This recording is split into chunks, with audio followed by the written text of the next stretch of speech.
We continue now at the top of Daf Mem Aleph Amid Beis in Meseches Bava Basra. This is Bava Basra Daf 41b. On the previous summit, the Gemara said that water swept through the property of Rav Kahana and it destroyed one of his walls, and he rebuilt the wall on his neighbor's property. And the Gemara now continues. Asal Akamed Rav Yehuda, he came before Rav Yehuda. Azal Aisi Trei Sahadi, the neighbor, the one who Rav Kahana built the wall on this neighbor's property. The neighbor brought two witnesses. Chad Amar Tarti Utsaisa. All one said that it was 2 rows into the property that he built the wall. The other one said actually he even went 3 rows into the property that he built into his neighbor's property. And so the Gemara says, Amar Le, Rav Yehuda said to Rav Kahana, Zil Shalim Tarti, Miko Tlos, go at least pay for 2 of the rows out of the 3, because everyone's in agreement that you've entered at least 2 rows, maybe even 3 rows, so you have to pay at least what everyone is in agreement to. Amar Le, so Rav Kahana said back to Rav Yehuda, Keman, who are you following? Rabbi Shimon ben Elazar, are you following the opinion of Rabbi Shimon ben Elazar? The Tanya, as we learned in a Brisa, this is going to be Rabbi Shimon ben Elazar's version of a machlokas between Beis Shammai and Beis Hillel. Amar Rabbi Shimon ben Elazar, Rabbi Shimon ben Elazar says, Lo nechliku Beis Shammai or Beis Hillel al shtei kitei edim. Beis Shammai and Beis Hillel do not argue, let's say you have 2 sets of witnesses. Sha'achas omeres mana, one says that the person owes a mana, which is 100 dinar. V'yachas omeres masayim, the other one says he owes 200 dinar. Sheyesh bechlal masayim mana. So there where it's 2 sets of witnesses, meaning to say you have a total of 4 witnesses, two of the witnesses say he owes a mana, and 2 of the witnesses agree it's a mana, but they say actually it's masayim. Not only does he owe 100, he owes 200. So we say sheyesh bechlal masayim mana. Everybody agrees to the mana, so we're going to say that he owes the mana. He does owe the 100 dinars. Now that is not similar to our case, because in our case it's not that he brought 2 sets of witnesses. He didn't bring 4 witnesses. He actually brought 2 witnesses total. But that's the next case of the brisa. Alman nechleku. And what do Beis Shammai and Beis Hillel argue? Al kas achas. Let's say you just have 1 set. You just have 2 witnesses. She'echad omer mana, one says he owes 100 dinar. V'echad omer masayim, one says he owes 200 dinar. She'Beis Shammai omer nechleku edusan. Beis Shammai say the testimony is split, meaning to say you can't combine the 2 witnesses. U'Beis Hillel omer, but Beis Hillel say no, you could combine. Yesh bechlal masayim mana. You could say that included in 200 is 100, and they're both testifying about 100, and therefore there's an obligation of a mana. There's an obligation of 100, and the same would be true over here. If we'd be paskening like Rabbi Shimon ben Elazar, meaning Beis Hillel within Rabbi Shimon ben Elazar, we'd be paskening like Rabbi Shimon ben Elazar's version of Beis Hillel. So then we're going to say over here as well, they both agree that he entered at least 2 rows into the property, so that much at least they can agree upon, and we have testimony upon, and that much he has to remove himself from the property. So the Gemara continues, Amar Lei said back to him, meaning to say Rav Kahana said back to Rav Yehuda, if that is the case, but I can bring a letter from the west, that the halacha is not like Rav Shimon ben Elazar, meaning you're saying that you're following Rabbi Shimon ben Elazar, but I have proof that the halacha is not like Rav Shimon ben Elazar. Amar Lei, so he said back to him, L'chi teisi. Rav Yehuda said back to him, when you bring it, fine, bring that evidence, and then we won't go like Rav Shimon ben Elazar, but up until now we will follow Rav Shimon ben Elazar. Absent that evidence, we will follow Rav Shimon ben Elazar, and say again that in this situation the 2 Eidim are able to combine their testimony. And the Gemara continues, Hahu Gavra Dedor Bekashta Bilisa. There was a person who lived in Kashta in the upper floor of a house. Arba Shani, he lived there for 4 years, enough time to establish a chazaka. Asa Mari de Beisa Ashkeche, the owner of the house came and he found him over there living in this upper floor. Amar Lei said to him, my boys Bahai Beisa, what are you doing in this house? This house is not yours. Amar Lei said back to him, Mi Planya Zavinta de Zavna Minach. I bought it from so and so, who bought it from you. Asal Akami de Rebbe Chia came before Rebbe Chia for a ruling. Amar Lei said to him, Islach Sadi de Dorba Iu de Zavanta Minei. V'afilu Chad Yuma. If you have witnesses that this person that you bought it from, who you're saying bought it from this original owner, if you have witnesses that he was there for even 1 day, so then Ukim Nala Biyadach, then I will say that it belongs to you, that you can keep it. V'lolo. But if you don't have witnesses that the person you're claiming you bought it from, if you don't have witnesses that he lived there for at least 1 day, then we're not going to say that this is a chazak with a good taina, with a good claim attached to it. Amar Rav said, Hava Yasivna Kami de Chavivi. I was sitting in front of my uncle, meaning I was sitting in front of Rebbe Chia, who issued this ruling that again, if you have proof that the person you say you bought it from lived there for a day, then you will be believed with this chazaka, otherwise no. So I was sitting in front of Rebbe Chia, my uncle, when he had this ruling, when he issued this ruling. V'amri lein, I said to him, isn't it possible that a person buys and sells at night? Meaning to say, maybe it's possible that this person who bought it and then immediately sold it to the person who now has the chazaka, maybe he did that all very quickly at night, and there were no witnesses. Nobody really knows that he lived there at all. Isn't that a possibility?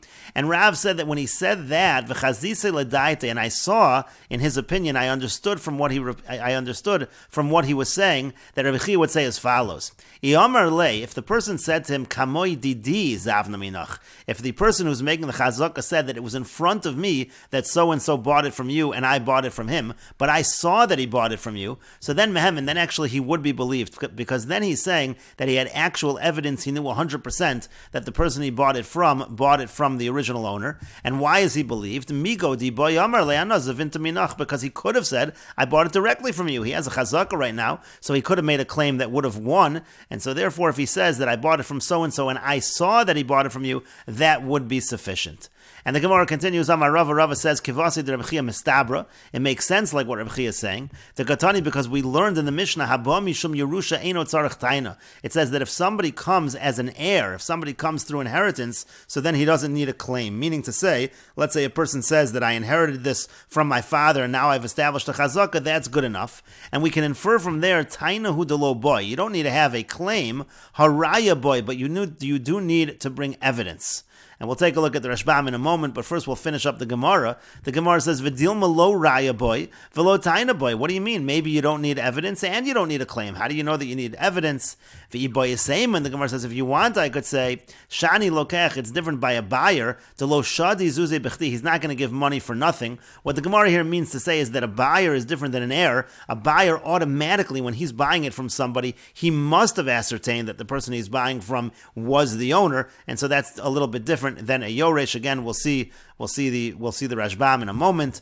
And the Gemara continues, they had the following question, Nira bo mai, what happens if the person he bought it from, that interim person, the person who he says, I bought it from this person, and again, he bought it from you, let's say that person, he doesn't have evidence that he was really living there, but he was there, he was seen at the property. What's the halacha? Is that enough? Amar Abaya says, that's the same thing. If he's seen on the property, that's the same thing as essentially ascertaining that he was the owner there. Rava says, not necessarily. Avid inish desire are velo zavin. It's possible a person will survey a piece of land but won't end up buying it. So you really need to know that he actually lived on the property. It's not enough just to say that he was seen on the property. And the Rashbam explains, V'amri lei, again, Rav said to his uncle, Rabbi Chia lechavivi, I said to my uncle, Amay tzarech lavi edim shara'uhu bebayis yom echad. Why does he need to bring witnesses that see this person who sold it to him, that they saw him in the house for one day? V'chieino demasri likach balayla. Isn't it possible that a person will buy at night and just sell right away? V'limchor la'achar, and then sell to somebody else. Shitin lo revach bo'oso layla atzmo. It could all happen, and he'll make a profit that very night. V'havelach lu'ukmei lahaya nichse b'tainazu. And so therefore, really, the claim alone should be enough, is what Rav was asking. Because we make a claim on behalf of the buyer. But the Rashbam notes, so mio Rabbi kaimel on kedemukach maskana. But really, that was Rav's question. But really, we don't hold like that. We hold like Rabbi Chia, as we will say, that really he does need to have a claim. That's what the Gemara goes on. Rav says that I saw that it was Rabbi Chia. I saw that it was Rabbi Chia's opinion. If the person who's the machzik says it was in front of me, that the person I bought it from you, how the zavna nihili, the one I bought it from again, bought it from you, mehem, and then he would be believed, because there he has a migo, meaning migo di boyamar. He has a migo that he could have said, I bought it directly from you. Hilkach kevan detoy nami taina mal yasa. Therefore, since he's claiming, that's a good claim. Ani yodeya shemem. He's claiming that I know for sure he bought it from you. Mehem, and he is believed. Dehashta hava le chazaka sheyeshi motaina. That would be called a chazaka with a taina, with a claim. Aval kitoin mi planya zavinta bechezkas de omarli to zavna minach. But let's say he says, I bought it from so and so, and that person told me that he bought it from you. Aval eini yodeya imlacha mimcha imla. But I don't know for sure that he bought it from you or not. Hainu chazaka she'eni motaina. That would be a chazaka without a proper claim. Hoel va'afilu yom echad lo nira de darba. Since it wasn't even that one day that you saw he lived there. That's why you need to know. You need to have evidence that he lived there for at least one day.